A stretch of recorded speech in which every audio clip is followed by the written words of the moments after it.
हमको परमेश्वर से क्या चीज अलग करती है?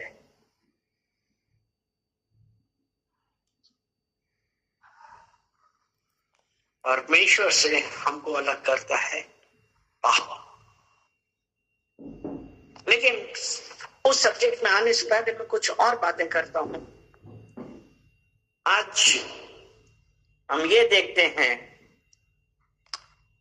कि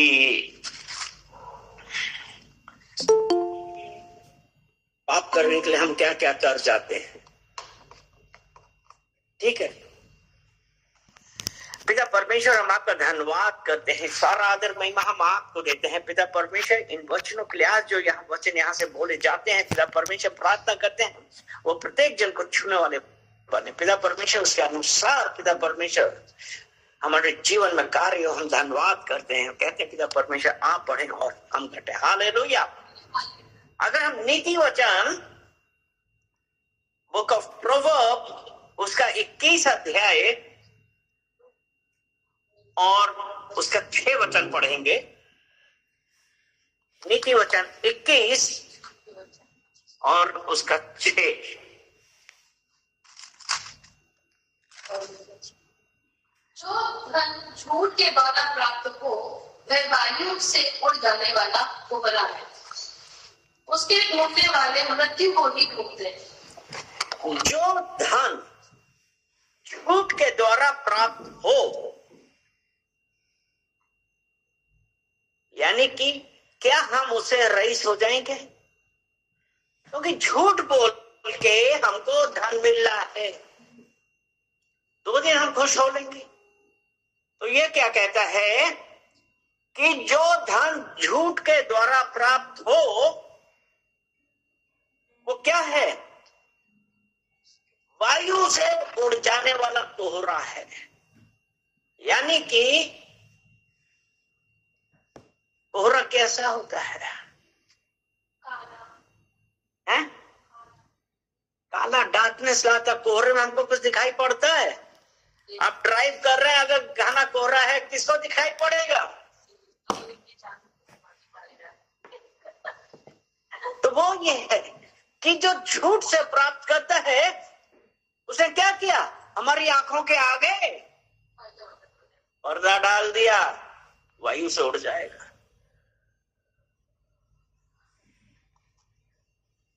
उसके ढूंढने वाले मृत्यु ही को ढूंढते हैं। यानी कि वो कोहरा जो अंधकार आ गया हमारी आंखों के सामने, हम परमेश्वर की ओर ना देख के हम क्या देख रहे हैं? अपनी सुख सुविधा कि अरे हमारे पास धन आ गया, हम ये खाएंगे, हम वैसे रहेंगे, हम ये कपड़े पहनेंगे। और लेकिन परमेश्वर का वचन अगर हम देखते हैं, परमेश्वर का वचन हम सबसे बातें करता है, लेकिन यही है क्या हम उस बात को समझ पा रहे हैं? अगर हम नहीं समझते हैं तो परमेश्वर से हम क्या करें? बुद्धि मांगे, परमेश्वर से कहें हमारी आंखें खोलिए कि मैं समझ पाऊं कि आप मुझसे क्या बातें कर रहे हैं। क्योंकि परमेश्वर अपने वचनों के द्वारा प्रत्येक जन से बातें करता है। हालेलुया। तो जब उसने कहा जो धन झूठ के द्वारा प्राप्त हो वो वायु के समान, वायु से उड़ जाता है। कैसे? उड़ जाने वाला कोहरा है।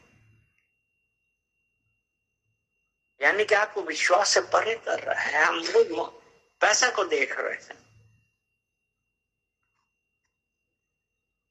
और इसी का हमने जो धन झूठ से प्राप्त किया वो हम क्या करते हैं? अगर इसी ये नीति वचन 21 उसका 17 वचन पढ़े,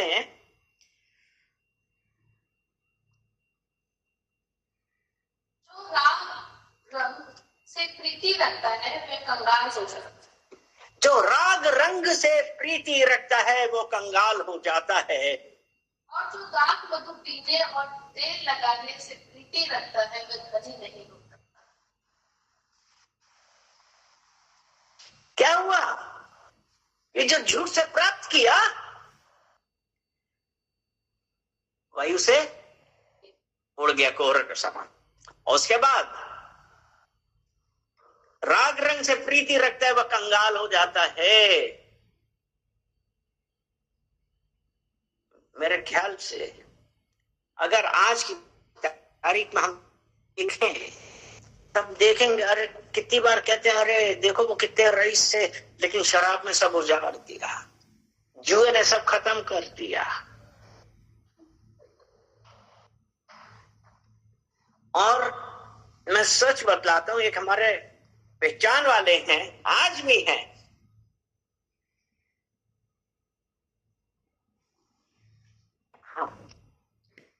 एक दिन पहले हमसे हमेशा फोन करके प्रार्थना करवाते, क्या अरे मास्टर वो प्रार्थना करिए, क्या हुआ? अरे आज वो फिर 6 लाख हार गया। मास्टर प्रार्थना करें, क्या हुआ?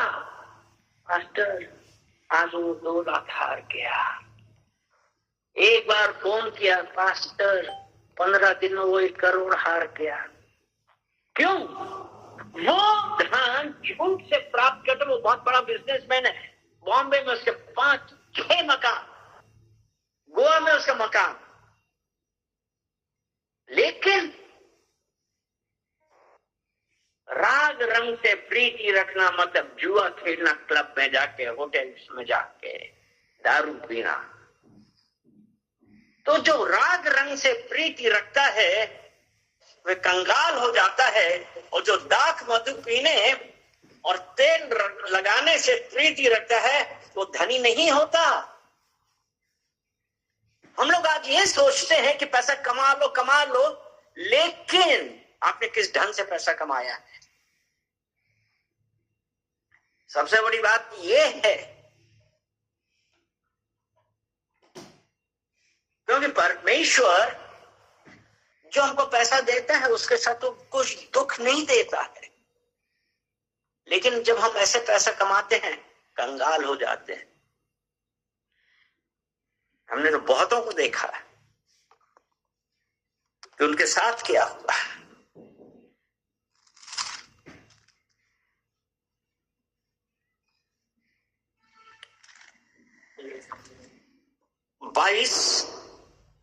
नीति वचन 22 उसका 22 और 23 वचन हम पढ़ेंगे। कंगाल पर इस कारण अंधेर ना करना कि वह कंगाल है। कंगाल पर इस कारण अंधेर ना करना, वो कंगाल है। अगर कोई कम पैसे वाला है, गरीब है, तो वो ये कह रहा अमीरों उसके ऊपर अंधेर ना करना, क्योंकि वो कम पैसे वाला, वो कंगाल है। और ना दीन जज को कचहरी में फीसला। मतलब क्या होता है? अगर आज हमारे पास ज्यादा पैसा है, अगर हम कम पैसे वाले को बहुत आराम से दबा देते हैं, कितनी बार क्या आज भी यही होता है, हम स्वयं कर देते हैं। क्यों? हम पैसे वाले, हमको पता वो कुछ नहीं कर। तो ये कहता है कि ना दीन जन को कचहरी में पीसना। और उसका नेक्स्ट वचन, क्योंकि यहोवा उनका मुकदमा लड़ेगा, और जो लोग उनका धन लेते हैं उनका प्राण भी वह धन लेगा।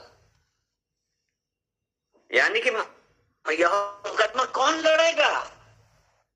वो यहोवा किसका मुकदमा लड़ेगा? उनका मुकदमा कौन लड़ेगा? यहोवा। वो कौन? जो तीन है, जो अपने आप को, जो यहाँ पे कंगाल की मतलब क्या है? लेकिन हमारा हृदय परमेश्वर की ओर कैसा है? निष्कपट। यानी कि हम, अगर हमारे ऊपर कोई प्रेशर डाल रहा है तो हम अपने मन में अगर ये सोचें कि अरे इसका भी खराब हो जाए, इसके साथ भी ये हो जाए, परमेश्वर नहीं लड़ेगा। लेकिन यहाँ तो परमेश्वर का वचन कहता है यहोवा उनका मुकदमा लड़ेगा, और जो लोग उनका धन हर लेते हैं उनका प्राण भी वो ले लेगा। आज हम लोगों के साथ कितनी बार यह होता है, लेकिन परमेश्वर का वचन हमको पता होना चाहिए कि परमेश्वर हमसे क्या कह रहा है। परमेश्वर ने रोमियो 12 उसके 17 में क्या कहा? रोमियो 12 उसका 17 समझ में आ रहा है ना? रोमियो 12 उसका 17 वचन।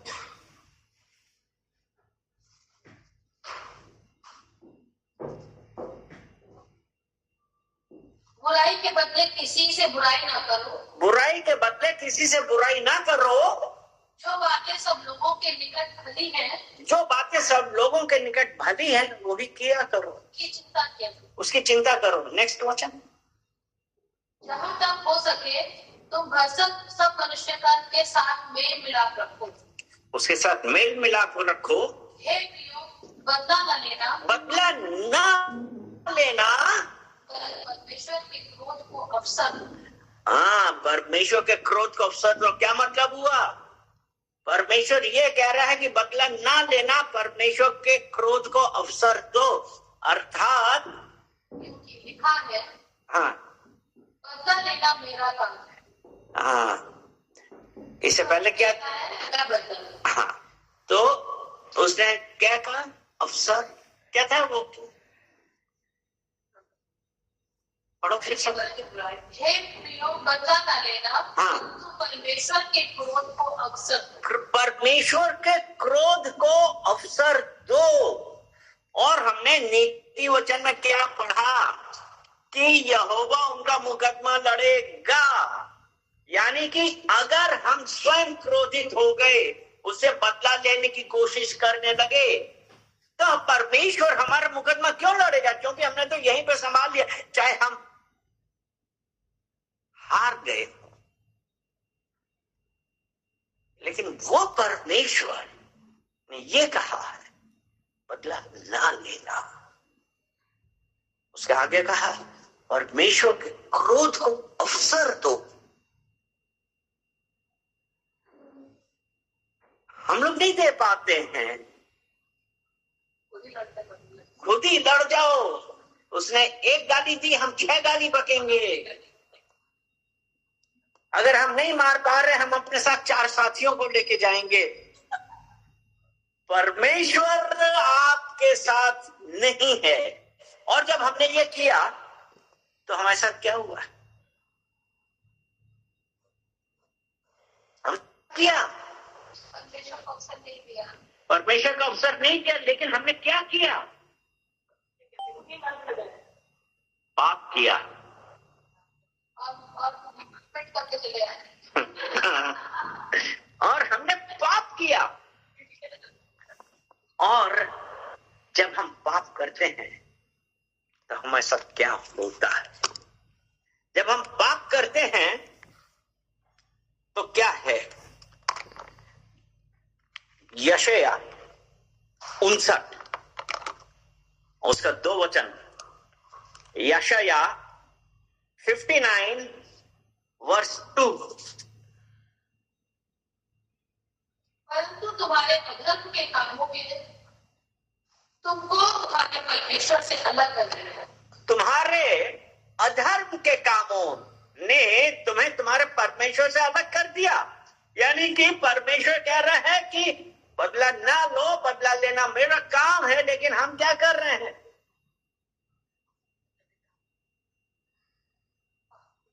और फिर हम ये बोलते हैं कि देखो, हम तो कलीसिया जाते हैं, हम तो ये प्रार्थनाएं करते हैं, फिर हमारे साथ क्यों नहीं? क्यों? हम पहले तो खुद लड़ गए, परमेश्वर को तो अवसर नहीं दिया।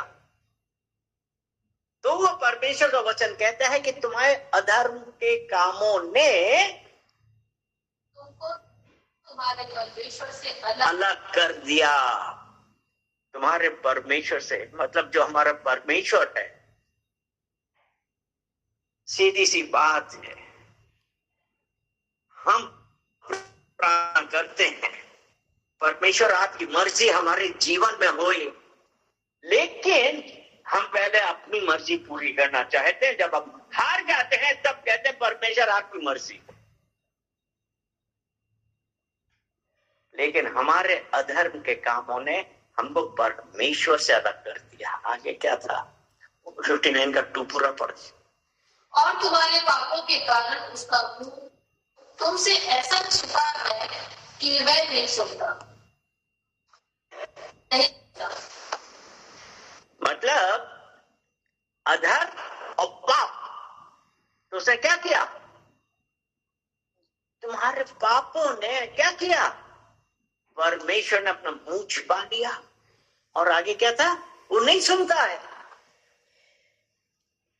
परमेश्वर नहीं सुनेगा, क्योंकि हम स्वयं अपने आप को इस काबिल सोच रहे हैं कि हम सब कुछ कर लेंगे। हम ये नहीं उस वक्त सोच पाते हैं कि हमारे कार्यों ने जो हम कर रहे हैं हमको अधर्म की ओर ले जा रहा है, हमको पाप की ओर ले जाता है। इसीलिए भजन संहिता 34 उसका 16 देखें। जबूर 34:16।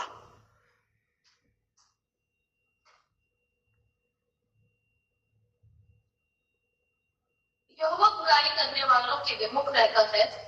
यहोवा किसके विरुद्ध रहता है?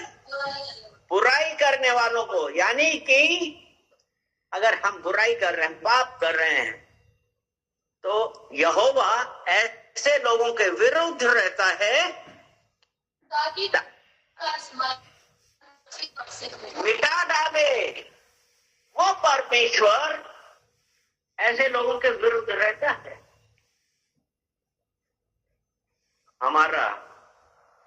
हमारे पापों ने जो बोला ना कि परमेश्वर ने अपना मुंह फिरा लिया, तो हम ऐसा क्यों करते हैं?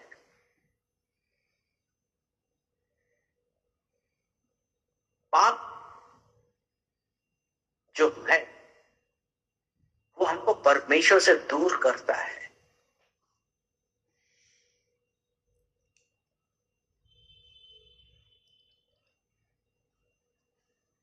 यीशु मसीह क्रूस पर क्या लेके चढ़ा था? हमारे पाप। उसे यही तो कहा था कि हे पिता, तूने मुझे क्यों छोड़ दिया, मुझे क्यों त्याग दिया? परमेश्वर पाप से घृणा करता है, पापियों से नहीं, क्योंकि वो एक अवसर देना चाहता है कि वो मन फिराए। और पाप और परमेश्वर के बीच में क्या रिलेशन होता है?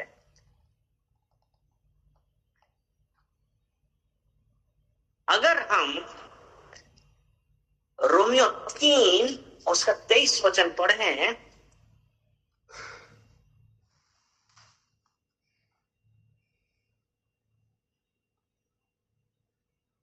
जितने लोगों ने पाप किया, रोमियो 3 उसका 23। परमेश्वर की वह धार्मिकता यीशु मसीह पर विश्वास करने से रोमियो 3 उसका 23। रोमन्स, हाँ, कि सबने पाप किया है और परमेश्वर की महिमा से डरते हैं। यानी कि क्या है? 3 का 23 ये कहता है कि सबने पाप किया है और परमेश्वर की महिमा से रहित है। यानी कि क्या हुआ?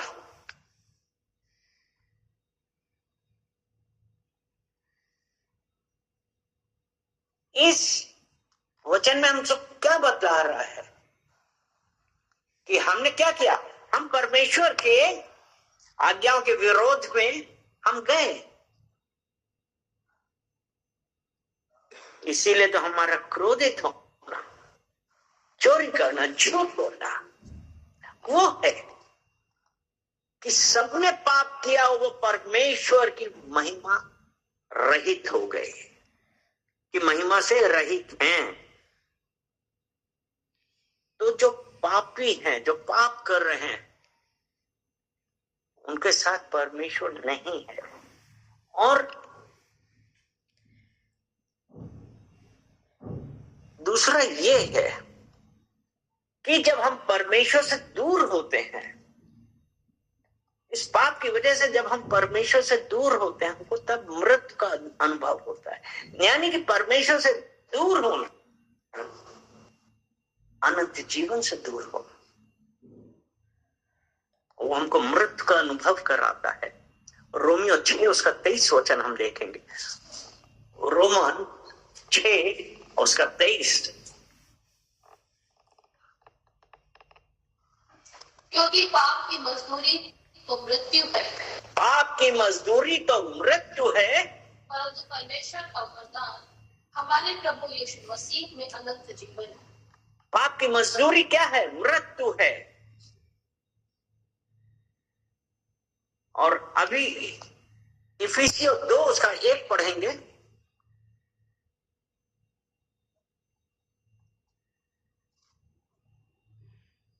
इफिसियों 2 उसका 1। उसने तुम्हें जिलाया जो अपने अपराधों और पापों के कारण मरे हुए थे। यानी कि उस परमेश्वर ने क्या किया? हमको जिलाया। वो परमेश्वर जो हमसे प्रेम करता है, उसने हमको जिलाया है। लेकिन अब हम क्या कर रहे हैं? जो पाप में है तो हम क्या करेंगे? उसने तुम्हें भी जिलाया। किसे? जो अपने अपराधों और पापों के कारण मरे हुए थे।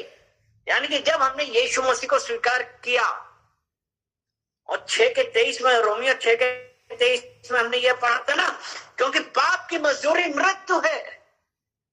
और फिर यहां इसने इफिसियों 2:1 में कहा, उसने तुम्हें भी जिलाया जो अपने अपराधों और पापों के कारण मरे हुए थे। और ये मृत्यु कौन सी थी? ये हमारी दूसरी मृत्यु थी, आत्मिक मृत्यु थी। और इसका अंत आग और गंधक की झील है। परमेश्वर सबका न्याय करेगा। लेकिन आज हमको ये देखना है कि हम कैसा जीवन जी रहे हैं, कि हम परमेश्वर को जानकर उसके अनुसार चल रहे हैं कि अपनी इच्छाओं पे चल रहे हैं। रोमियो 1 उसका 21 वचन हम देखते हैं।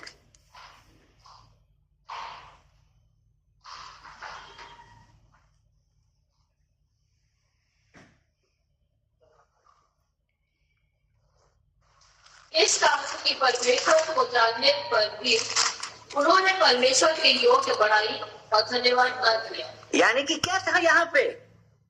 कि हम परमेश्वर को जानते तो हैं, लेकिन हम परमेश्वर के योग्य कार्य नहीं कर रहे हैं। और यहाँ पे जब परमेश्वर का वचन इफिसियों 2:1 में उसने कहा, उसने तुम्हें भी जिलाया जो अपने अपराधों और पापों के कारण मरे हुए थे। लेकिन परमेश्वर ने क्यों? इसीलिए परमेश्वर का वचन 1:21 क्या कह रहा है? कि परमेश्वर को जानने पर भी, हम परमेश्वर को जानते हैं, लेकिन हम काम क्या कर रहे हैं? हम परमेश्वर को जान गए, उसके अनुसार चल रहे हैं, लेकिन परमेश्वर के योग्य हमने काम ना किया, के योग्य बड़ाई और धन्यवाद नहीं किया। क्यों? क्योंकि हम तो ये सोचते हैं कि हमने तो परमेश्वर को स्वीकार किया। परमेश्वर को स्वीकार करना, अपना उद्धारकर्ता बनाना, क्या हमको परमेश्वर के पास लेगा? इसी रोमन्स 1 उसका 18 हम पढ़ें। परमेश्वर का क्रोध तो उन लोगों की सख्त अभक्ति और अधर्म पर स्वर्ग से प्रकट होती है, जो सत्य और अधर्म से दबाए रखते हैं। जो सत्य को क्या किया? अधर्म से दबाए रखा। यानी कि अगर आप ये सोच रहे हैं कि परमेश्वर का क्रोध हमारे ऊपर नहीं आएगा, तो वो यहाँ पे साफ साफ कहता है परमेश्वर का क्रोध स्वर्ग से उन लोगों की अभक्ति समाप्ति पर स्वर्ग से प्रकट होता है, जिन्होंने सत्य को क्या किया है, असत्य से दबा दिया, क्योंकि हमने अपने फायदे के लिए हम क्यों कर रहे हैं ऐसा?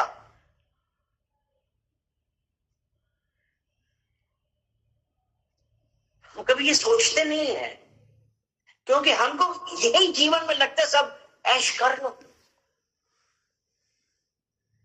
हम ये नहीं सोचते हैं कि जब हम यहां से जाएंगे तब हम कहां पे होंगे।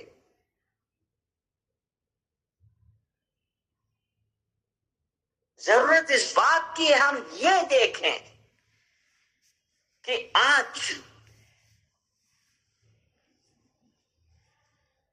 परमेश्वर ने, जिसने हमको बचाया है, वो हमारे जीवन में क्या करना चाहता है।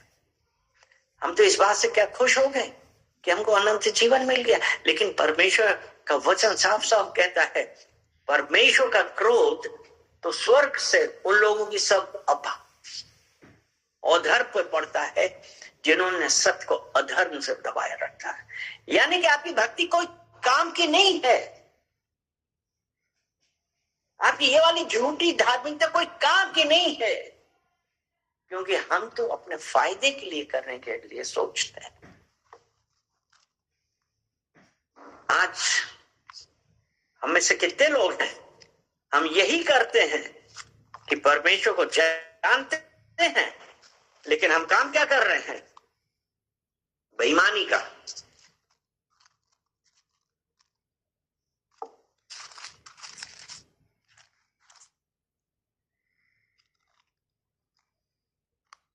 अगर हम एजेकियल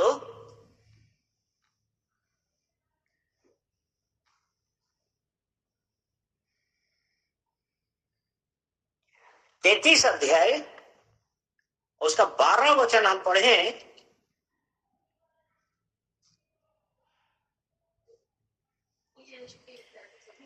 एजेकियल 33 अध्याय और यहेजकेल के 33 अध्याय और 12 वचन। हे मनुष्य के संतान, अपने लोगों से यह कह, वह धर्मी जन अपराध करे। जब धर्मी जन अपराध करे तब उसका धन उसे बचा ना सकेगा। यानी कि अगर आज हम ये सोचते हैं कि हमने यीशु मसीह को स्वीकार किया है, अपना परमेश्वर अपना उद्धारकर्ता बनाया है, तो हमारा जो मन है वो करे, तो ये कहता है कि धर्मी जन जब अपराध करे तो उसका धर्म उसे बचा ना सकेगा, नहीं बचाएगा, क्योंकि परमेश्वर का वचन अभी जो हमने भजन संहिता 34 से उसके 16 में देखा है कि उसका स्मरण भी पृथ्वी पर से मिटा डाले, परमेश्वर नहीं देखेगा। तो ये है, धर्मी जन अपराध करे तो उसका धर्म उसे बचा ना सकेगा, नहीं बचाएगा।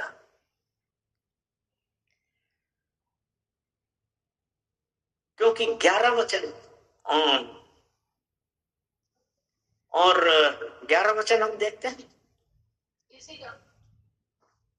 इसलिए तुम उनसे यह कह, परमेश्वर यहोवा की यह वाणी है, मेरे जीवन की सौगंध, मैं दुष्ट के मरने से कुछ भी प्रसन्न नहीं होता। परमेश्वर दुष्ट के मरने से प्रसन्न नहीं होता, लेकिन वो क्या चाहता है, परंतु इससे कि दुष्ट अपने मार्ग से फिरकर जीवित रहे। दुष्ट अपने मार्ग से फिर के जीवित रहे, अर्थात पश्चाताप करे, पश्चाताप करे, क्योंकि परमेश्वर प्रसन्न नहीं होता। परमेश्वर तो हम सबको मौका देता है कि हम अपने बुरे मार्ग से फिरें, पश्चाताप करें, लेकिन वो क्या रहा है, हमने सत्य को अधर्म से दबाया है, हमने परमेश्वर के योग की बड़ाई और धन्यवाद के कार्य नहीं किए, तो परमेश्वर हमको आशीष नहीं देगा। क्योंकि फिर यही लिखा था ना, कि जितने धर्मी जन अपराध करे तब उसका धर्म उसे बचा ना सकेगा। यानी कि आपने जितना भी वो किया है, क्योंकि अभी हमने रोमियो 1:18 में यही पढ़ा था ना, क्योंकि उन्होंने सच को सच से दबा दिया। हमें से कितने हैं कि हम सत्य को सत्य से दबा देते हैं क्योंकि हमारे फायदे के लिए। अरे कुछ नहीं हुआ तुम करो, लेकिन परमेश्वर इस बात से कदापि प्रसन्न नहीं है, क्योंकि हमको याद रखना चाहिए कि हम जब पापी थे तो यीशु मसीह हमारे लिए मरा, हमारे लिए यीशु ने अपनी जान दी थी। हम भूल जाते हैं, हमारे लिए उसके कूड़े पड़े थे, ताड़ना सही, हम भूल जाते हैं क्योंकि हमारी आंखें अंधी कर रही है।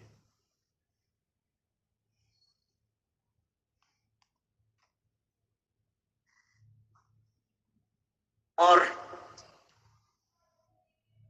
जब हम पश्चाताप नहीं करते, क्योंकि अभी जो हम ये देख रहे हैं, जो एज़ेकिएल 33 उसके 11 में हमने ये देखा कि परमेश्वर का वचन ये कहता है, परंतु इससे कि दुष्ट अपने मार्ग से फिरकर जीवित रहे। हे इजराइल के घराने, तुम अपने अपने बुरे मार्ग से फिर जाओ, तुम क्यों मरो। अर्थात परमेश्वर हमसे क्या चाहता है कि हम पश्चाताप करें, और जब हम पश्चाताप नहीं करते हैं तो हम परमेश्वर के जीवन से किस प्रकार दूर होते हैं। अगर हम कुलीसियों उसका 1 अध्याय उसका 21 वचन देखें,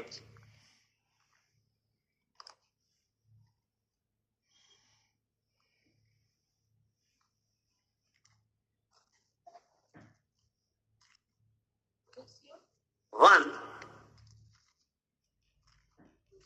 21, Colossians 1:21। तुम जो पहले निकाले हुए थे और बुरे कामों के कारण मन से बैरी थे, उसने अब हाँ, यानी कि क्या था, तुम जो पहले निकाले हुए थे और बुरे कामों के कारण मन से बैरी थे। अर्थात हम परमेश्वर के किसके बैरी थे? परमेश्वर के। हम पश्चाताप करने के लिए तैयार नहीं थे।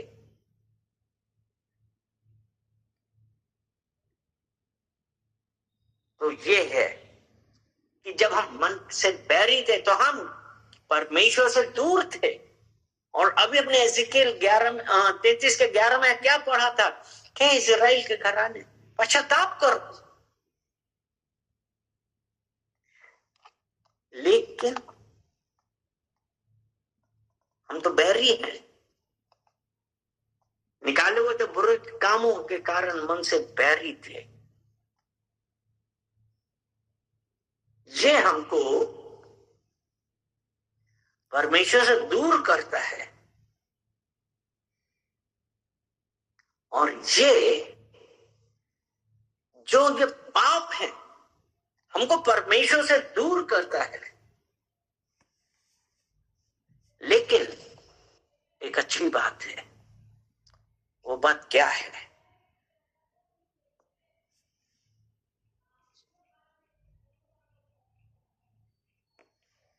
यूहन्ना 3:16, यूहन्ना 3:16 क्या कहता है? परमेश्वर ने जगत से ऐसा प्रेम किया, उसने अपना इकलौता पुत्र दिया कि जो कोई इस पर विश्वास करे नष्ट ना हो वरन अनंत जीवन पाए। यानी कि परमेश्वर ने सबको मौका दे रहा है कि जब हम उसको विश्वास करें। हमारा परमेश्वर के साथ अलगाव परमेश्वर को पसंद नहीं है। वो कहते हैं क्यों मरे धर्मी, क्यों मरे। 33 उसका एज़ेकिएल 33 उसका 11 में हम क्या पढ़े थे अभी उसमें ये तो था, परंतु इससे कि दुष्ट अपने मार्ग से फिरकर जीवित रहे। हे इज़राइल के घराने, तुम अपने अपने बुरे मार्ग से फिर जाओ, तुम क्यों मरो? परमेश्वर प्रसन्न नहीं होता है। परमेश्वर नहीं चाहता है कि हम पाप भरा जीवन व्यतीत करें, हम पश्चाताप करें और परमेश्वर से कहें कि आपकी मर्जी हमारे जीवन में होने पाए। पाप हमको परमेश्वर से दूर रखता है, और जब वो दूर रखता है तो हमारे अंदर सब चोरी चकारी ये सब भर जाता है। क्योंकि अभी हमने देखा ना कि जब परमेश्वर नहीं होता है तो हमको मृत्यु का अनुभव होता है, जो भी हमने रोमियो 6:23 में पढ़ा था। लेकिन एक अच्छी खबर है, और वो क्या है? पहला तीमुथियुस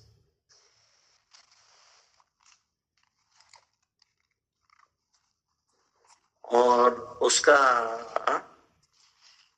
1 अध्याय और उसका 15 वचन हम पहला तीमुथियुस, हाँ, पहला तीमुथियुस 1 उसका 15। यह बात सच है और हर प्रकार से मानने योग्य है कि मसीह यीशु पापियों का उद्धार करने के लिए जगत में आया। पापियों का उद्धार करने के लिए, क्योंकि अभी जो हमने यूहन्ना 3:16 पढ़ा था उसमें यही कहा था ना कि परमेश्वर ने जगत से ऐसा प्रेम किया कि उसने इकलौता पुत्र दिया। और यहाँ पे ये है कि मसीह यीशु पापियों का उद्धार करने के लिए जगत में आया। पौलुस यहाँ पे लिखा जिसमें सबसे बड़ा मैं, यानी कि यीशु मसीह किस लिए आया? हमारा उद्धार करने के लिए। वो ये चाहता कोई नाश ना हो वरन अनंत जीवन पाए। वो परमेश्वर आज हमसे ये चाहता है कि हम पाप में ना फंसे। और परमेश्वर और क्या चाहता है? अगर परमेश्वर क्या चाहता है? नीति वचन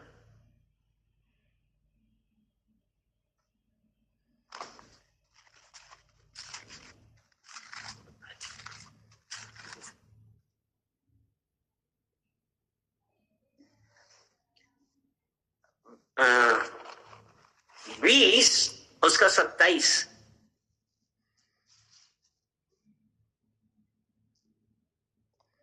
मनुष्य की आत्मा यहोवा का दीपक है, मन की सब बातों की खोज करता है। यानी कि मनुष्य की आत्मा यहोवा का दीपक है।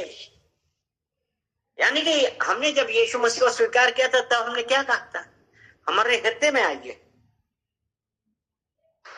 क्या तुम नहीं जानते तुम्हारा शरीर पवित्र आत्मा का मंदिर है? पहला कुरिन्थियों 6:19 में यही तो लिखा है। तो यहाँ पे ये है कि मनुष्य की आत्मा यहोवा का दीपक है, वह मन की सब बातों की खोज करता है। तो हमको उस परमेश्वर के साथ संगति करनी चाहिए। पहला कुरिन्थियों 6 उसका 17। जो प्रभु की संगति में रहते हैं वो उसके साथ एक आत्मा हो जाता है। तो आज हमको क्या करना है? परमेश्वर के साथ एक आत्मा है, परमेश्वर के साथ संगति करनी है। पाप को अपने शरीर के ऊपर अधिकार नहीं करने देना है, क्योंकि जब पाप हमारे शरीर पर अधिकार करता है तो हम परमेश्वर से दूर होते हैं। याकूब 4 उसका 1 वचन, याकूब 4 और उसका 1 वचन। तुम्हारे अंदर जो पाप लड़ाई झगड़े, तुम्हारे अंदर लड़ाई झगड़े कहां से आ गए? तुम्हें लड़ाइयां और झगड़े कहां से आ गए? क्या उन सुख विलासों से नहीं जो तुम्हारे अंगों में लड़ते भिड़ते हैं। यानी कि लड़ाइयां झगड़े क्यों? सुख विलास। यानी कि पाप की तरफ अग्रसर। लेकिन परमेश्वर का वचन ये कहता है, मनुष्य की आत्मा यहोवा का दीपक है, वह मन की सब बातों की खोज करता है। तो आज हमको क्या करना है?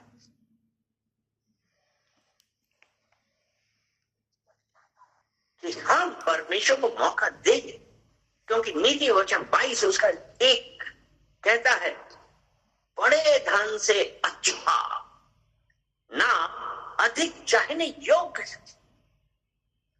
और सोने चांदी से दूसरों की प्रसन्नता उत्तम है। क्या है? नीति वचन 22 उसका 1। बड़े धन से इच्छा अच्छा नाम अधिक चाहने योग्य और सोने चांदी से दूसरों की प्रसन्नता उत्तम है। यानी कि कंगाल के ऊपर क्रोध नहीं करना, अंधेर मत करो।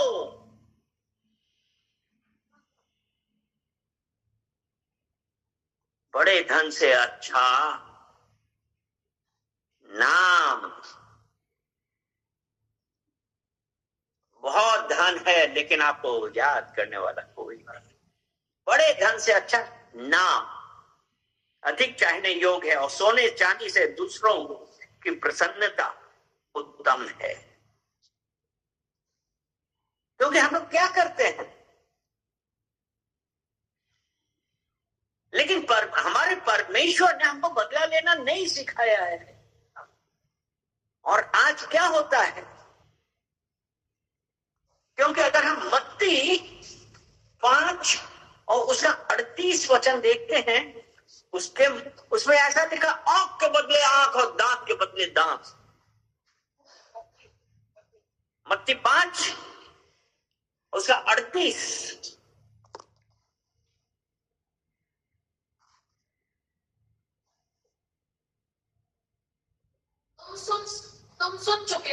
तुम सुन चुके हो कि कहा गया था आंख के बदले आंख और दांत के बदले दांत। उसे मेरी एक आंख तोड़ी, हम उसकी 2 आंख तोड़ेंगे। उसे मेरा एक दांत तोड़ा, हम उसकी 32 ही तोड़ेंगे। यही होता है ना।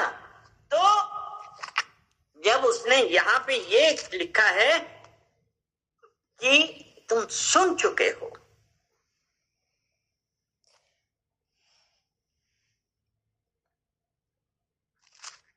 कि आंख के बदले आंख और दांत के बदले दांत। कितने लोग ये प्लान करते हैं, हमारा एक आंख फोड़ी, हम उसकी दोनों फोड़ देंगे। एक दांत तोड़ा, उसकी 32 ही तोड़ेंगे।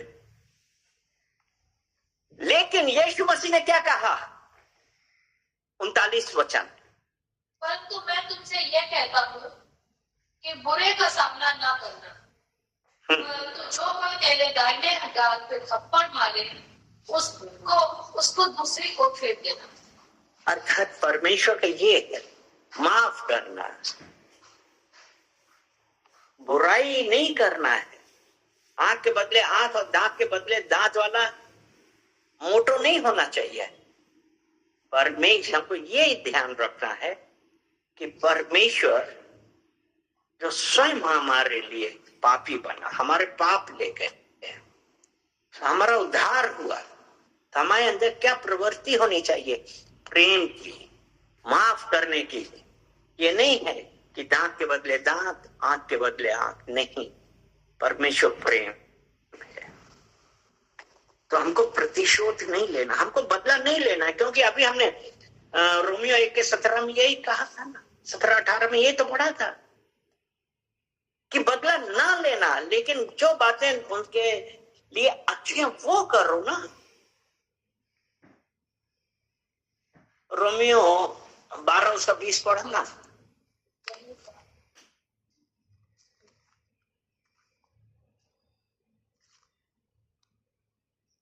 परंतु यदि तेरा बैरी भूखा हो तो उसे खाना खिला, यदि तेरा बैरी भूखा हो तो उसे खाना खिला, प्यासा है तो पानी पिला।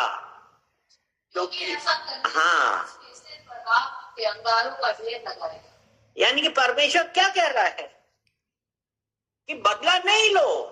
मुझे मौका दो। अगर भूखा है तो खाना खिलाओ, प्यासा है तो पानी पिलाओ।